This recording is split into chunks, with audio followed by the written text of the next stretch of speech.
Hi everyone, welcome to our channel. అందరూ ఎలా ఉన్నారు?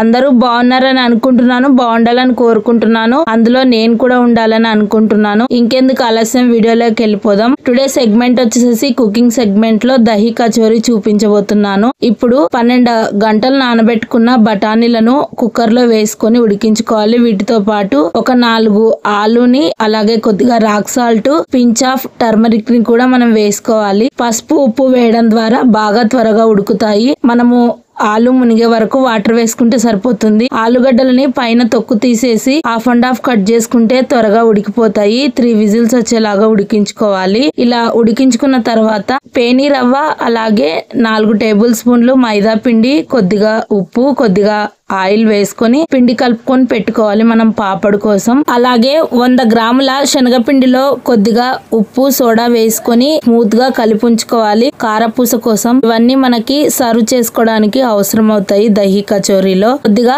ప్రాసెస్ అనేది లెంతీగానే ఉంటుంది, ఎక్కడ స్కిప్ చేయకుండా చూడండి.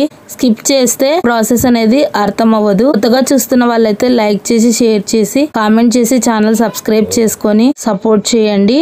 ఈ విధంగా తడుపుకున్న పిండిని ఒక బాక్స్ లో ఉంచుకొని మూత ఉంచితే కొద్దిగా పిండి అనేది వాలుతుంది. అలా వాలిన తర్వాత మనం పాపడ్స్ తయారు చేస్తే క్రిప్సీగా చాలా టేస్టీగా వస్తాయి. బజార్ లో మనం వీటిని చూసినట్లయితే మనకి కట్లైస్ మీద ఇవైతే కలర్ వేసి అందులో కారం, జీలకర్ర కలుపుంటారు. మనం ఇంట్లోనే ప్రిపేర్ చేసుకుంటున్నాం కాబట్టి ఇందులో ఫుడ్ కలర్ కానీ ఇంకా ఏ ప్రిజర్వేటివ్స్ కానీ మిక్స్ చేసుకోవాల్సిన అవసరం లేదు. చూడండి, బ్యాటర్ అనేది ఇలా ఉండాలి స్టిక్కీగా. వీటిని మనం హాఫ్ అన్ అవర్ అలా పక్కకు ఉంచేద్దాం. మిగిలినవన్నీ ప్రిపేర్ చేసుకునే లోపు ఇదైతే నానిపోతుంది. ఈ పేని రవ్వ మైదాపిండి మిశ్రమంతో పానీపూరి, అలాగే దహి పూరి కూడా తయారు చేస్తూ ఉంటారు. నేను చూపించేది దహి కచోరీ. దీన్నైతే కట్లైస్ అని కూడా పిలవచ్చు మనమైతే. ఒక్కొక్కరు ఒక్కొక్క స్టైల్లో చేస్తూ ఉంటారు. నేను చూపించేది మా పిల్లలు ఇష్టంగా తినేది, మా ఇంట్లో అందరికీ నచ్చేది. అన్నం పరబ్రహ్మ స్వరూపం అని పెద్దలు అంటారు. కాబట్టి మనం ఏది వండుకున్నా సరే అందరూ తినేలాగా వేస్ట్ చేయకుండా తీసుకోవాలి. నేను ఇప్పుడు ప్రిపేర్ చేస్తున్న ప్రాసెస్ లాక్డౌన్ టైంలో అయితే మా పిల్లలు చిన్నగా ఉండేవాళ్ళు. వీక్లీ వన్స్ నేను ప్రిపేర్ చేసేదాన్ని. మా ఇంటి ముందు నుంచి ఏ గోబీ బండి వచ్చినా, పానీపూరి బండి వచ్చినా, ఏ స్నాక్స్ బండి వచ్చినా వదిలే వాళ్ళు కాదు. అప్పుడు బయటి ఫుడ్ అంత మంచిది కాదు కరోనా టైంలో అని నేను ఇంట్లోనే ప్రిపేర్ చేసి ఇచ్చేదాన్ని. అప్పటి నుంచి నాకు ఈ స్నాక్స్ చేయడం ఈజీగా అలవాటు అయిపోయింది. కారపూస నూనె కాగిన తర్వాత వేసుకోవాలి. నూనె కాగాక కారపూస వేసాక కదలపకూడదు. ఒక 5 minutes అలా కదిలిస్తే కనుక అంతా పొడి పొడిగా అయిపోయి శనగపిండి మొత్తం, ఆయిల్ మొత్తం స్ప్రెడ్ అవుతుంది. ఒక 5 minutes కాలిన తర్వాత మనము తిరిగేసుకుంటే మనకి కారపూస చక్కగా కాలిపోతుంది. 2 వాయిల్ అయితే నాకు కారపూస తయారైంది. 100 grams పిండికి 4 members కి ప్రిపేర్ చేస్తున్నాను కాబట్టి కొద్దిగా క్వాంటిటీలోనే నేను కారపూస ప్రిపేర్ చేసుకున్నాను.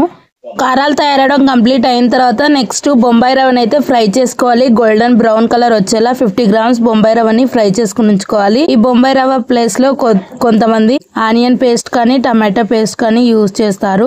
ఇంకా నేనైతే బొంబాయి రవ్వని అయితే టిక్నెస్ కోసం అయితే ఫ్రై చేసి ఉంచుకున్నాను.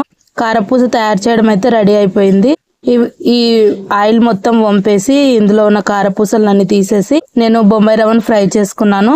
బఠానీ అయితే ఉడికిపోయాయి కదా, ఇవి చల్లారిన తర్వాత వీటిని మిక్సీ పట్టుకొని ఉంచుకోవాలి. సగం బఠానీలని పాపడు కోసం పూరీలను అయితే ఒత్తుకుంటున్నాను. పూరీలు కూడా ఇప్పుడు కారపూస తయారు చేసుకున్న ఆయిల్ లోనే ఫ్రై చేసుకున్నాను. ఈ విధంగా పూరీలన్నీ రెడీ చేసుకున్న తర్వాత వాటిని క్రిప్సీగా అయ్యేంత వరకు కాల్చుకోవాలి. కాల్చుకున్న వాటిని చల్లార్చుకున్న తర్వాత చిన్న చిన్న స్లైసెస్ గా తయారు చేసుకోవాలి. దహి కచోరీ ప్రాసెస్ లకైతే అవసరం అవుతాయి. ఈ విధంగా వీటిని మిక్స్ చేయడం వల్ల కచోరీ చాలా టేస్టీగా ఉంటుంది. 1 by 1 అన్ని రెడీ చేసేసుకున్నాను. నాకైతే నేను కలుపుకున్న పేని రవ్వ పిండి ముద్దకు 6 పూరీలు అయితే రెడీ అయ్యాయి. వీటినైతే మనం మామూలుగా కూడా ఎప్పుడైనా పూరి రెడీ చేసుకొని తినాలనుకున్నప్పుడు కూడా తయారు చేసుకోవచ్చు. ఆయిల్ తక్కువగా పడుతుంది. వీటిని వేపిన తర్వాత ఇవి క్రిప్సీగానే ఉంటాయి, ఎందుకంటే పేని రవ్వతో తయారు చేసుకుంటాం కాబట్టి వెరీ టేస్ట్ గా కూడా ఉంటాయి. నేనైతే ఇప్పుడు కట్లెట్స్ ప్రిపరేషన్ కోసం వీటిని అయితే తయారు చేశాను.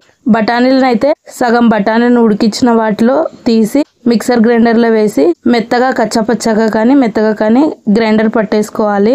ఇలా ఈ ప్యూరీని మనము కట్లెట్స్ లకి యూజ్ చేస్తాము. ఇప్పుడైతే 50 grams బొంబాయి రవ్వను గోల్డెన్ బ్రౌన్ కలర్ వచ్చేలా మనమైతే ఫ్రై చేసుకోవాలి. ఈ ప్లేస్ లో మనము టమాటో ప్యూరీ కూడా యూజ్ చేయొచ్చు, ఆనియన్ ప్యూరీ కూడా యూజ్ చేయొచ్చు. నేనైతే వాటిని వాడడం లేదు, క్వాంటిటీ కొద్దిగా ఎక్కువగా కావాలి అని. అలాగే కట్లెట్స్ థిక్నెస్ కోసం అని బొంబాయి రవ్వని అయితే యూజ్ చేస్తున్నాను. అలాగే సర్వింగ్ చేసుకోవడానికి టమాటోస్ ని చిన్న చిన్న స్లైసెస్ గా కట్ చేసుకుని ఉంచుకోవాలి. అలాగే ఆనియన్స్ కూడా చిన్న చిన్న స్లైసెస్ గా కట్ చేసుకుని ఉంచుకోవాలి. ప్రిపరేషన్స్ కి వస్తే తగినంత ఆయిల్ వేసుకోవాలి. అంటే 40 ml ఆయిల్ వేసుకున్న తర్వాత పోపు కోసం ఆవాలు వేసుకోవాలి. ఆవాలు చిటపటలాడిన తర్వాత జీలకర్ర, కరివేపాకు, మనకిష్టమైతే అల్లం వెల్లుల్లి ముద్దను కూడా వేసుకోవచ్చు. మా ఇంట్లో అయితే అల్లం వెల్లుల్లిపాయ అంత ఇష్టపడరు, అందుకని అల్లం వెల్లుల్లి ముద్దనైతే నేను ఇక్కడ యూస్ చేయడం లేదు. ఇవన్నీ బాగా వేగిన తర్వాత మనకి 1/2 గ్లాస్ బొంబాయి రవ్వకి 1.5 గ్లాస్ వాటర్ వేసుకోవాలి. వాటర్ బాగా బబుల్స్ వచ్చేటప్పుడు తగినంత సాల్ట్ వేసుకోవాలి. సాల్ట్ వేసుకున్న తర్వాత బొంబాయి రవ్వను వేసుకొని మిక్స్ చేసుకోవాలి. బొంబాయి రవ్వను మిక్స్ చేసుకున్న తర్వాత బఠానీ ప్యూరీ, ఆలు బఠానీలు ఉడిపించుకున్న మిశ్రమం, అలాగే కారపూస తయారు చేసేటప్పుడు కొద్దిగా శనగపిండి మిగిలితే అవి చిన్న చిన్న బాల్స్ గా ఫ్రై చేసి ఉంచాను. వాటిని కూడా వేసుకుంటే చాలా టేస్టీగా ఉంటుంది. అలాగే పేని రవ్వ మిశ్రమంతో మనం పాపడ్స్ తయారు చేసుకుని ఉంచుకొని చిన్న చిన్న స్లైసెస్ గా కట్ చేసుకుని ఉంచుకున్నాం కదా, వాటిని కూడా వేసుకొని మిక్స్ చేసుకోవాలి. ఇవన్నిటిని మిక్స్ చేసుకునేటప్పుడు మనకి వాటర్ సరిపడా వేసుకోవాలి. వాటర్ తక్కువైనప్పుడు కన్సిస్టెన్సీని చూసుకొని వాటర్ మిక్స్ చేసుకోవాలి. నెక్స్ట్ అన్ని బాగా ఉడికిన తర్వాత మనము ఇందులో ఉప్పు, కారం, హోల్ గ్రెయిన్ గరం మసాలా, ధనియా పౌడర్, జీరా పౌడర్, పసుపు, అలాగే తగినంత సాల్ట్ వేసుకొని మనం మిక్స్ చేసేసుకుంటే కట్లెట్స్ అయితే తయారైపోతుంది. దీనిని ఇలా ప్యూరీ రెడీ అయిన దాన్ని మనము ఒక 5 minutes ఉడికించుకోవాలి. ఉడికించుకొని మనము స్టవ్ కట్టేస్తే కట్లెట్స్ అయితే రెడీ అయిపోతుంది.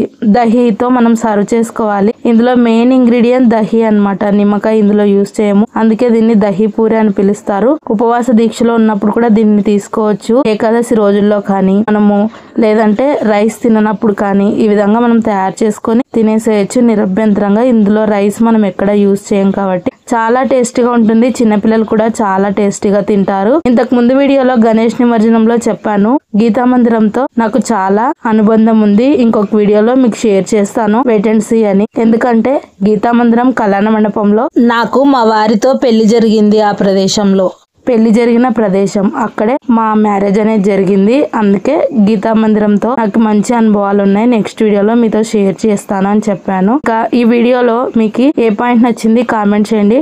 కొత్తగా చూస్తున్న వాళ్ళు సపోర్ట్ చేయండి. మోర్ ఇన్ఫర్మేషన్ కోసం లావణ్య హెల్త్ అవేర్నెస్ ఛానల్ చూస్తూ ఉండండి. ఇప్పుడైతే నేను బౌల్లోకి సర్వ్ చేసేస్తున్నాను. చూడండి, అది కొద్దిగా ప్రిపేర్ చేసేసరికి బౌల్ మొత్తం నిండిపోయింది. దీనిలో అయితే నేను ఇప్పుడు మనం తయారు చేసుకున్న కట్లెట్స్ మిశ్రమం దహీ పూరి కోసం, ఇప్పుడు కచోరీ కోసం, సారీ ఫ్రెండ్స్, దహీ కచోరీ కోసం, అలాగే ఆనియన్స్, టమాటో, కారపూస, పెరుగు, ఇందులో బటర్ కూడా వేసుకుంటారు. నా దగ్గర అయితే బటర్ అవైలబుల్ గా లేదు. వేసుకొని సర్వ్ చేసేసుకోవడమే. చాలా టేస్టీగా ఉంటుంది. ఇంకా నేను ఆఫ్టర్నూన్ టైంలో ప్రిపేర్ చేశాను కాబట్టి భోజనం అయితే చేయకుండా మా ఇంట్లో మెంబర్స్ అందరము దీన్నే తినేసాము కడుపు నిండుగా. ఎందుకంటే ఇందులో కారం తక్కువగా, మసాలా తక్కువగా వేసి ప్రిపేర్ చేస్తాను కాబట్టి మా పిల్లలు కడుపు నిండుగా ఎంతో ఇష్టంగా తింటారు. చాలా మందికి ఇలాంటి స్నాక్స్ తిన్నప్పుడు గొంతంతా మంట పుడుతూ ఉంటుంది. బయట ప్రదేశాల్లో తీసుకున్నప్పుడు గ్యాస్ట్రిక్ ప్రాబ్లమ్స్ వస్తాయి. మనం ఇంట్లో ఈ విధంగా తయారు చేసుకుంటే మనము ఈజీగా హెల్తీగా తినేసేయచ్చు. ఆఫ్టర్నూన్ అయితే 3-6 అయింది. నేనైతే తినేస్తున్నాను. వీడియో కంప్లీట్ గా చూసినందుకు thank you for watching. Have a nice day. మరో మంచి వీడియోతో కలుస్తాను. మోర్ ఇన్ఫర్మేషన్ కోసం ఛానల్ అయితే ఫాలో చేస్తూ ఉండండి. అలాగే ప్రీవియస్ వీడియో కూడా గణేష్ నిమజ్జనం కూడా చాలా బాగా చూసి ఆదరించారు. Thank you so much friends. ఇలాగే నన్ను ఆదరిస్తూ ఉండాలి. అలాగే నా మానిటైజేషన్ కూడా కంప్లీట్ అయింది. థ్యాంక్ యూ సో మచ్ నన్ను ఇంతగా ఆదరిస్తున్నందుకు. వ్యూస్ కూడా చాలా బాగా వస్తున్నాయి షార్ట్స్ కి. Thank you for watching. Have a nice day. Bye friends అందరికి. మరో మంచి వీడియోతో మళ్ళీ కలుస్తాను. నేనైతే తినేస్తున్నాను. ఇంకా అంతా షూట్ చేసుకొని ప్రిపేర్ చేసేసరికి ఒక 2 hours అయితే టైం అయింది. నాకు 1 o'clock స్టార్ట్ చేస్తే 3:10 అయింది. నేను కూర్చొని తినేపాటికి చాలా బాగా వచ్చింది. నేను ఇంకా ఆఫ్టర్నూన్ లంచ్ ఇంకా స్కిప్ చేసి ఈ ప్రిపరేషన్ తినేసాను అనమాట. కట్లెట్స్ ప్రిపేర్ చేసుకున్నాను కదా, ఇదే తినేసాను. పేరు ఏదైనా కానివ్వండి, టేస్ట్ మాత్రం సూపర్ ఉంటుంది. మీరు కూడా ఒకసారి ఇంట్లో ట్రై చేయండి. మీరు ట్రై చేసి ఎలా వచ్చిందనేది కామెంట్ చేయడం మర్చిపోకండి. మీకు ఏ సెగ్మెంట్ నచ్చింది అనేది కూడా కామెంట్ చేయండి.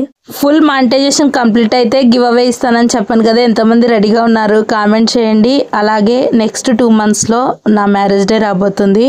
మ్యారేజ్ ఆల్బమ్ చూపించాలి అనుకుంటున్నాను. ఎంతమందికి మ్యారేజ్ ఆల్బమ్ చూడాలని ఉంది కామెంట్ చేయండి. మీ కామెంట్స్కి లైక్స్ అనేవి ఎక్కువగా వస్తే నెక్స్ట్ ఆ వీడియో చేయడానికి నేనైతే రెడీ అవుతాను. కామెంట్ చేయడానికి రెడీగా ఉండండి.